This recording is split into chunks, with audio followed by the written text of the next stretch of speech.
Hej Bastian, jeg vil bare sige, at jeg håber, du får en nye, gode klassekammerater, og at du kommer til at falde ind, og ja, jeg kommer til at savne dig, men jeg håber, du får det godt. Ses! Hej Bastian, vi kommer til at savne dig rigtig meget. Vi kommer også til at savne dig rigtig meget i billedkunst, men vi håber, vi snart ser dig igen, så vi siger ikke farvel, men vi siger på gensyn. Hej. Hej Bastian, jeg håber, at du får nogle gode klassekammerater og får gensyn i 8. Hej Bastian, jeg håber, at din klasse bliver rigtig god, og du en dag kommer og besøger os.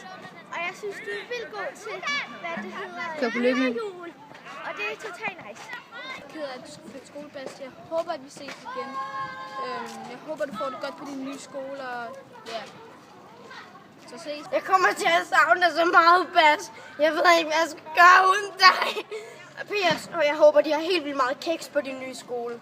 Jeg elsker dig. Hej Bastian. Du har været en rigtig god klassekammerat og en god ven.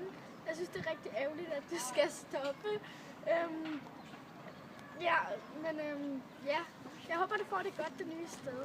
Hej. Bas, jeg vil bare lige sige, at vi kommer til at savne dig rigtig meget. Og det er ikke et afsked, men på gensyn. Og jeg ved, dit mål er, at du kommer tilbage igen, så det håber jeg at satse på.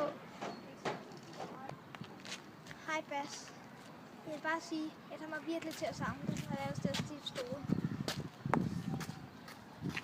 Hej Bastian, jeg er meget ked af, at du skal flytte skole, men vi håber, du får det godt. Hej Bastian, vi er rigtig ked af, at du skal flytte skole, og vi på gensyn. Vi håber, du kommer tilbage. Vi er glade for, at du har været her, og vi synes, du er sød. Ja. Hej Bastian, jeg vil bare lige sige farvel til dig, og jeg vil komme til at savne dig, og jeg håber, du falder godt ind på den nye skole. Hej Bastian, jeg har været en rigtig, rigtig sjov ven og en rigtig god klassekammerat. Vi kommer til at savne dig rigtig meget. Og vi håber, at du får det godt på din nye skole. Farvel!